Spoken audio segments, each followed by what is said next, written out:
Hello there, and welcome to our podcast program, Voice It, where we bring Kofiki as our guest to share his experience and challenges for you to learn from it. Hi everyone, my name is Vicky. Okay, so now we probably want to start with the question, when did you first interact with English? Well, I think let's just start off from my kindergarten era. So at that time, I was having a course with a teacher. I forgot the name of the teachers, but he taught me English on the first place. But it's not that deep. It's just focusing on expanding my vocabulary. And as time goes by, when I was in elementary, I also learned English. However, it's not also that deep. So again, it's just the basic stuff like, hello, my name is Vicky, and how are you? I'm fine, and how about you too? Something like that. Okay. So basically, I learned a lot. So my first interaction and my first exposure that I got the most when I was in grade 7, 7th grader. When I was in 7th grader, I have one teacher. Her name is Miss Theo, and I counsel a lot. I consult a lot with her, and at some point, she noticed me, and because of my willingness to learn English at that time, she gave me a lot of tips of learning English, and one of them that she gave away to me is her book. So she has that one English book that she always brings whenever it comes with teaching lessons, and because she knows that I want to learn English, she just gave it away to me. Oh. And that was the first time I learned about English structure, English tenses, all the grammar stuff. I learned it in Panabon. But I noticed a lot that what I did back then is just passive learning. So I just read and listen without really putting on practice. So yeah. Okay, so you said that you only learn it passively, you didn't practice it. So when exactly did you start practicing English in your life? Start to learn to practice it? It's a good question. So technically, since junior high school until senior high school, as what I've told you earlier, I learned English passively. I just read and listen without writing or even speaking a lot at that time. However, I start to get the English exposure even more when it comes to my 20-ish. When it comes to 20-ish years old, that's the first time I start to practice my English even more, because at that time I was applying myself to a school so that I can work. So because of that work, because of that profession and that job, anyway, I'm a teacher. Because of that, I forced myself to speak English even more, and the environment of the school, of my job vacancy and everything, it's just so good for me. It's just literally a great environment for me to practice my English even more, actively, specifically. Okay. So you said you applied to a school. Why did you specifically apply to a school? It's like, I think there's some other job opportunities, but why did you choose school? Okay, so since I was a kid, it was my dream to become a teacher, because my father used to be a teacher, and he has a course in Lampung, and because of that course, my dad always brought me to his table and let me sit in his table. And when I sat in his table, I saw my dad taught his students in front of the class, and it was just amazing for me. Because of that thing, it leaves a spark in my heart that someday I want to be a teacher. And maybe it happens when I was in 4 or 5 years old.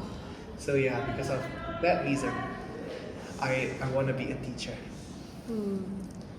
So I think I heard something interesting, not that the conversation just now, but some before, where you said that you force yourself to learn to practice English actively to work with your job. And I think that's interesting because you force yourself to come out of your comfort zone Exactly. because you lack the experience to practice English, and yet you apply to a school which needed you to use English. And I think that's so beautiful because you want to do something out of your comfort zone to do what you was inspired to do. That's true. Yes. And so I think we're going to the experience when you teach. Ooh. Okay. Yes. Maybe we start with the very first experience of your Alright. teaching. Oh, I'll just start now. Yeah? Okay.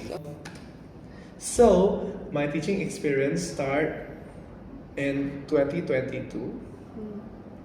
It was my first time being a teacher, and my first job at that time was an assistant teacher. I was an assistant teacher, and so basically, what was I doing back then, at my workplace is what did I do? Oh, No. I did some administration stuffs for kindergarten. I helped the teachers to teach. If the teacher that should teach at that time did not come, I also help the students to drill because we have cards that we call as phonics cards. Because of this school, I learned the basics of the English even more. I learned that English is not just talking about grammar, tenses, or even the structure of the sentence making. However, it is start with pronunciation. I learned how does a letter sounds like. Example, if I say A, all the things that we know, A is A. Yeah. But the thing is, when it comes with phonics, there's a sound of A, and there's two sounds of A, long A, and short ah. Okay, so it's a thing that we teach in our school, especially when it comes with kindergarten, because we want the kindergarten students to have the right pronunciations subconsciously in their mind. So when they get older, they just know how to pronounce it well. So the other things for phonics especially, there is one rules that we called as FLS at the end of FLS is a letter FLS at the end of a short word is often double. What it means by short word is a word that consists only one syllable. Example, when I say shell, as in kerang, Oh yeah. we use double L, right? Yes. When we say fill, double L, right? Yes. When we say shall, double L. When we say stuff, Double F. when I say what else? Yeah, there are so many more. There are so many more. Sorry. I learned those rules when I was becoming a teacher assistant in my schools that I am work for. And as time went by, I am entrusted with with so many more opportunity of teaching. So my first semester in 2022, I was just an assistant teacher. Yeah. In second semester, I become a homeroom teacher. It's wali kelas in Indonesia. So yeah. I got a chance to become a homeroom teacher of K4, kindergarten 4. So what is K4 means? K4 means a kindergarten that is 4 years old. Oh, I So see. yeah, we got 3 classes for kindergarten, K3, K4, and K5. So when it comes with K4, I suffer a lot because I never learned those roles. And And because of the need, teach it. yeah, because of the need, I learned to teach.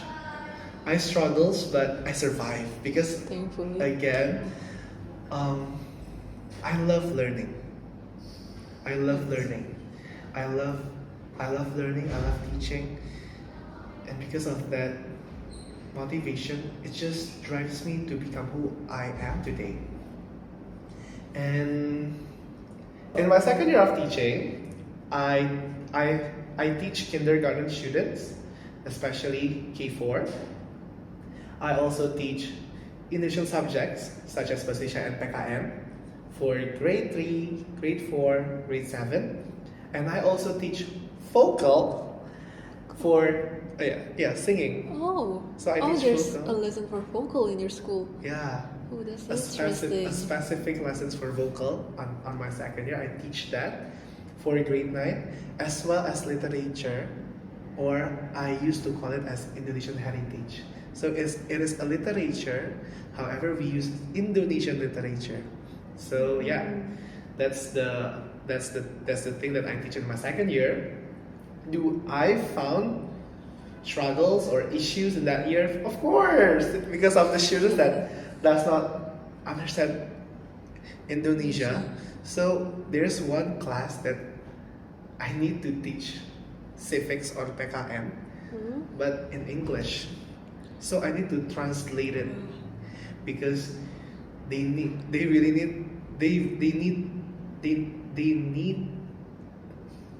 time to understand English, to understand Indonesia. Sorry. They need time to understand Indonesia, and because of that thing, the method of how I teach is, I will start with Indonesia first slide.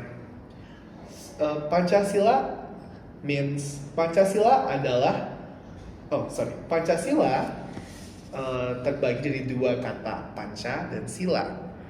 And after that, I will just explain. Pancasila is divided into 2 root words. The first word is panca, and the other word is sila. And at that time, the class that struggled the most is grade 3. But yeah, by the time they were adjusting so well with the Indonesian language. But again, because of the English environment, day by day, we spoke in English rather than in Indonesia for the daily interactions with them. However, if it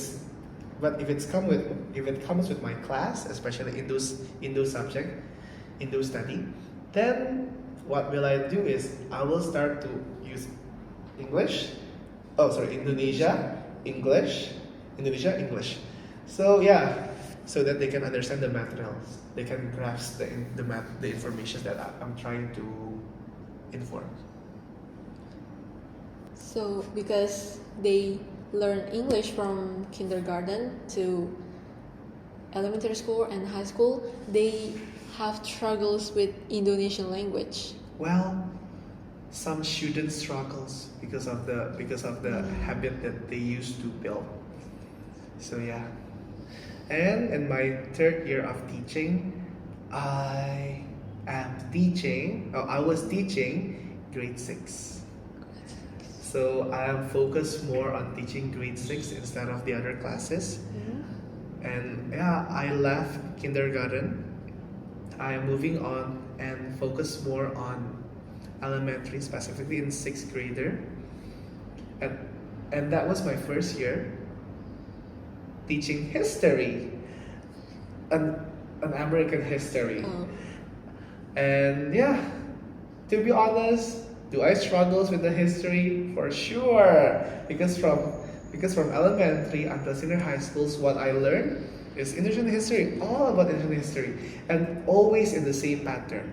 Start from kerajaan, and after that, bagaimana Indonesia dijajah, and after that masuk ke karena di mana bagaimana Indonesia itu berusaha buat fight for the country sampai merdeka, even after merdeka, dan kita selalu, and we always learn those stuffs 4 to 6, 7 to 9, and 10 to 12. And because of that history that I learned in my school, I don't really know what is the history of other countries, or even, yeah, the worldwide knowledge. Yeah. So I struggles, yet I love to teach history in grade 6 because it starts with a geography. After that, followed by a history of a civilization in the world. Like, what is the first civilization in the world? Like Mesopotamia, Israelites, Egypt. After that, followed by Greece and Rome. And it's just amazing for me to be able to teach a lessons that I never got in my school era. And when I was in grade 6, I also started to teach language arts and grammar. After that, I also teach science for grade 3. I also teach Bible for grade 3. What else that I teach in my There's third so year? many things you teach. Exactly. But yeah, again, because we are lacking of teachers, of the human resources, so we always have this mindset. We are palu gada. Palu gada means apa lu mau gua ada. Okay. Anything that you want, we can just provide it for you. Because again, our goal is to be a long life learner, right? So yeah, Yes. whatever the lesson is, we'll try to do our best as a teacher to teach and to strive for it. And in my 4th year, which is this year, I teach language arts, which refers to English. Also with grammar. I also teach history. History?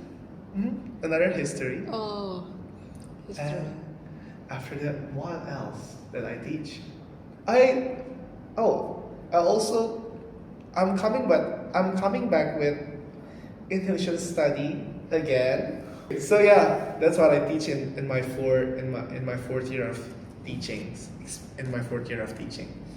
Yeah, it's not easy. I struggled a lot. I cried a lot because there's some part of me that sometimes I feel like I'm unworthy to be a teacher. I'm not worthy to be a teacher because I'm not graduated from a proper diploma schools and everything.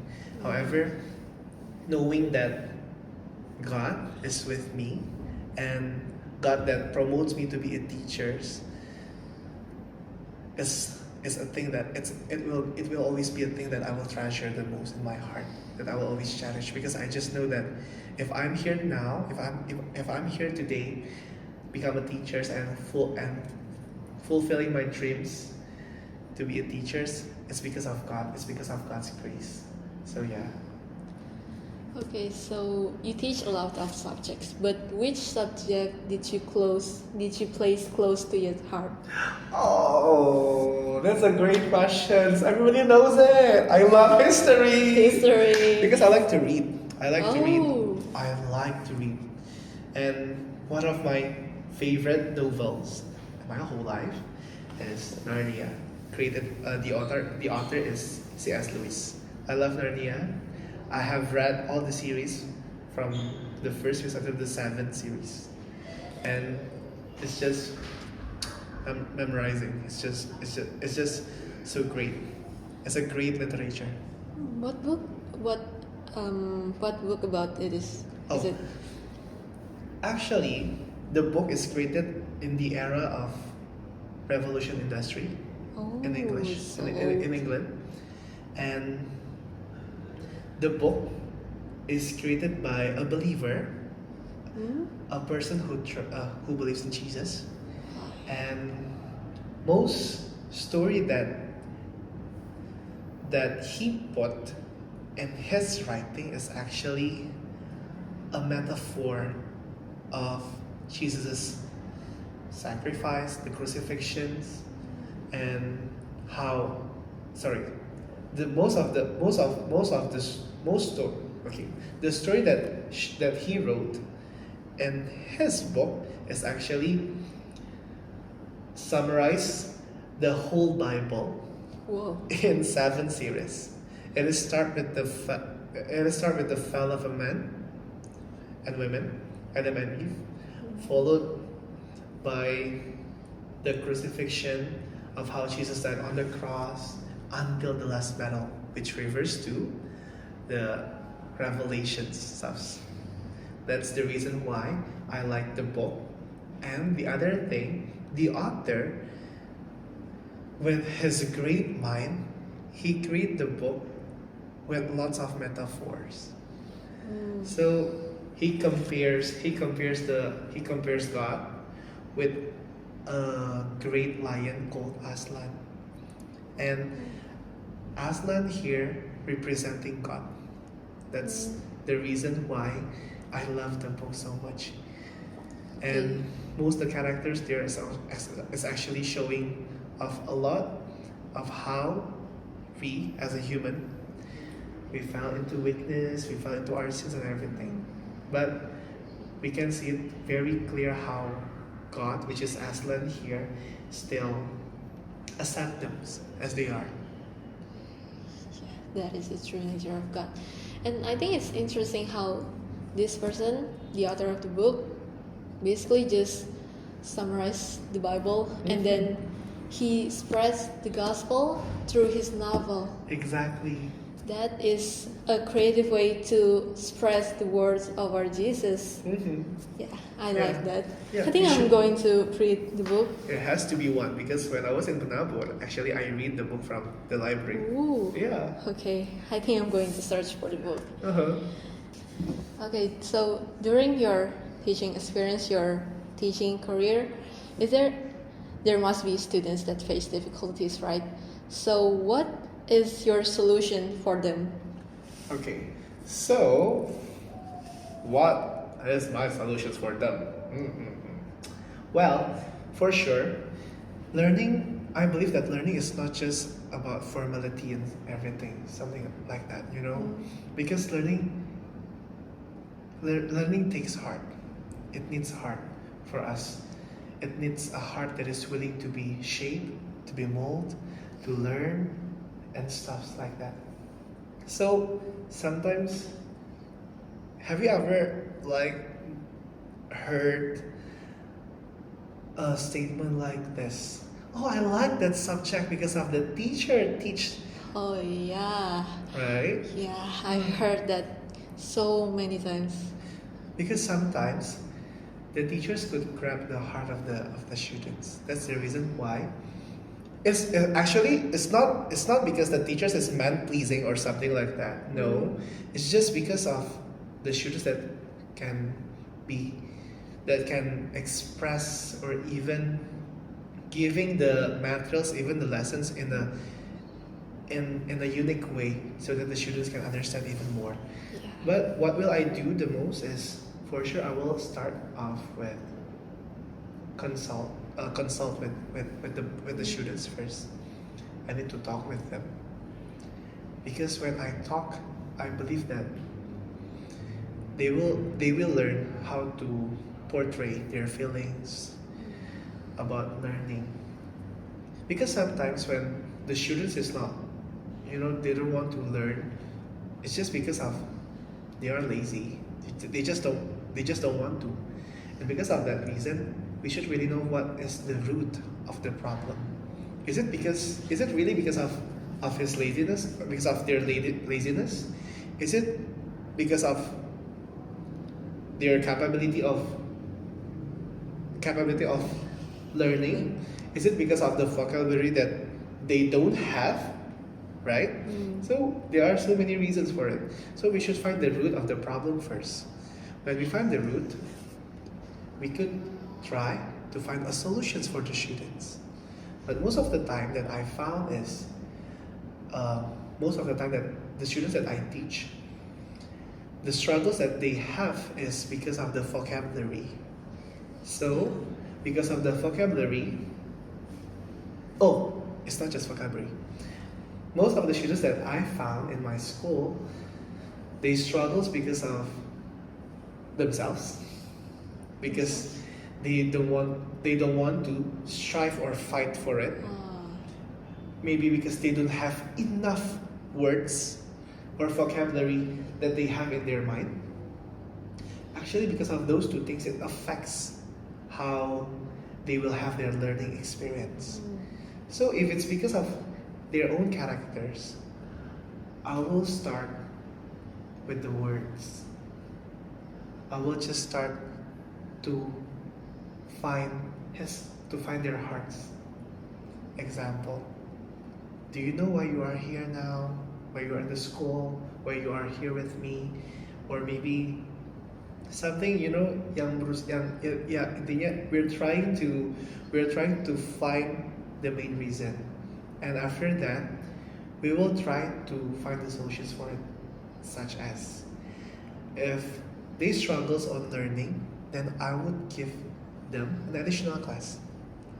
That additional class is not just for lessons, but for me personally, it helps me to build the relationship between me as a teacher and the students.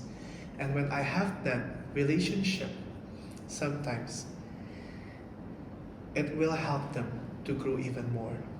The second one, I will give them identity. In this point, it could be a motivation.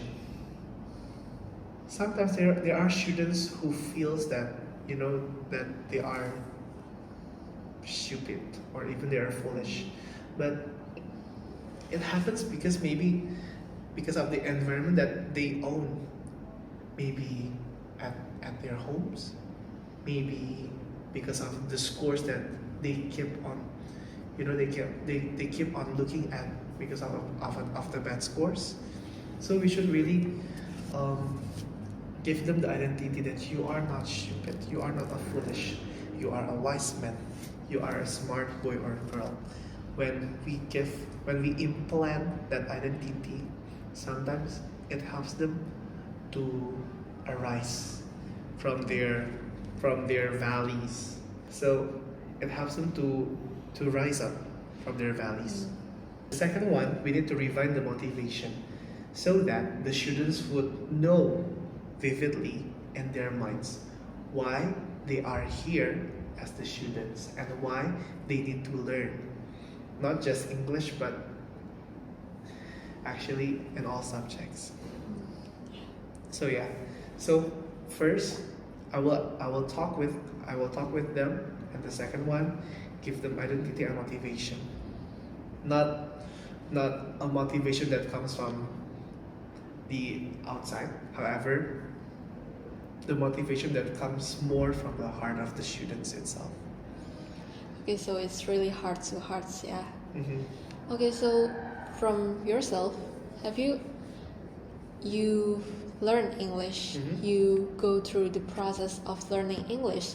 So, in your opinion, does learning English feels hard or maybe easy for you? It's not easy.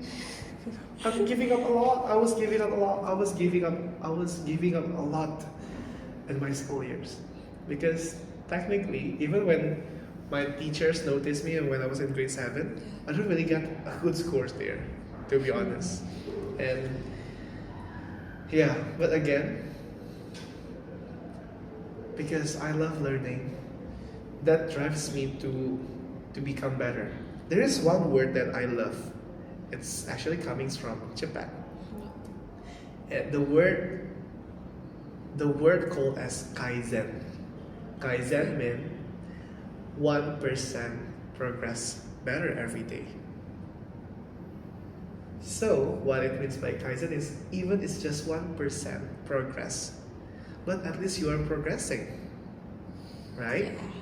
So, because of that thing, sometimes I just feel like I know English is hard, but the more I think that English is hard, the more I will not be able to learn or even speak in English. Yeah. So instead of thinking in that way, I just reverse it. I will try to be better day by day. I wish that I could bring my book, my first English literature book. It is Narnia as well. The title of the book is the the the horse and his boy. Okay, that's the third series of the book, of the novel. And in that third series, if you want to see my novel, there's a lot of notes. I think I could show you a picture later, okay? Okay. We're But going to there's put a lot of notes of the words that I didn't understand at all. But again, I'm trying to be better day by day, because I just knew that when I learn English, it will open so many doors for me personally. In the world, there are 175 countries, okay, Okay. globally. Good. But there are 88 countries that use English. That is so much country. Exactly. It's almost half of the world, right? Yeah. They use English. So can you imagine if you are able to at least speak the most basic English conversation? Then can you see there will be 88 doors that will be open for you and your life and your future because of English. So that's the reason why I learn English. And it's as simple because I always wanted to be used by God by any chance. Because I know that I'm a teacher, then I personally believe that through my career as a teacher, God can use me, even though it's through classes. So yeah, learning English is hard. But yeah, But you can progress day by day. yeah, exactly. Yeah. So, do you have any tips on learning English? Tips. Tips. Okay. Okay, first thing first, for English, for learning English, you need to have the heart first. You need to really have the heart for it. If you want to be able to speak in English, then you need to have the right motivation. Why do I learn English? If you just learn English just for fun, then maybe you can grow, but there will be times that you got stuck and you feel like, I'm tired of learning English. So you just forgot it. Yeah, you feel burnt out and you just give up on learning English. Exactly. So first thing first, you need to have the right motivation of learning English. If you know your motivation, then your motivation will drive you. However, motivation is just like a soda. So when you shake the soda and you open it, for sure it will be burst out, right? Yeah. However, as time went by, the soda will goes down, isn't it? Yeah. It's just like motivation. Motivation is like soda. When you open it, it will be burst out. I want to learn English so bad, so bad. But it needs discipline. You need to have the discipline as well. So motivation is not enough. Motivation is not enough. It needs discipline. Because when you are disciplining yourselves to learn English, example, 10 minutes a day, it's just 10 minutes a day, then your mindset will be different. Because you will start to think, whatever the case is, whatever the circumstances are, I will learn 10 minutes English. I will learn 10 minutes in a day, even though you're tired. Okay? So the first one is It's talking about the heart, motivation, and also discipline. The second one, you need to have the English environment or the exposure of English. I know that there are environment that is not suitable for you to learn English, especially when you start to speak in English and then your friends start to say, "Oh, so Inggris kamu," or something like that. Okay, but listen, you should have a muka tebal. Okay, you know what muka tebal means? Thick face. Yeah, you need to have a thick face. I don't know what's the proper word, but you need to have, but you just need to like ignore them when they say that, because it's for your growth. Hello, it's your growth. It doesn't have correlations with your friends that say so Inggris lo or anything like that. Itu gak ada hubungan sama sekali. Okay, it doesn't have correlations at all with that person. When you learn English, it's for your own growth. So whatever people says about you when you speak in English, then just ignore it. Okay? At least you grow, right? Yeah. That's the second thing. The third, yeah. Well, and after that, you need to have the English exposure through literature. It could be through films or movies.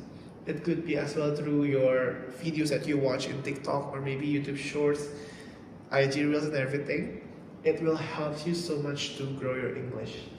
And last but not least is to put it on practice. Because all of those stuff that I just said earlier, it's passive learning. You need to learning actively. Because when you learn actively, it will just grow even more. Because as you all know, I learned more English when I was become a teacher. It's not in my school days and everything. But yeah, again, you need to really put it on practice, because when you put it on practice, you gain confidence, and when you gain confidence, you will just bear the fruits of what you have done, of what you have been prepared for. So yeah, there are 3 or 4 tips that I could give for you all. So it doesn't need any grand things or whatsoever. It just needs to start from the basics of your life, like exposure and all of that. So I think that's all for our program today. Thank you so much, Ko Vicky, for your You're time welcome, and Ko. your answers. It's really, really good. And I hope the answers that Ko Vicky gave in this podcast could inspire you to grow with English. Thank you and bye-bye. Bye bye.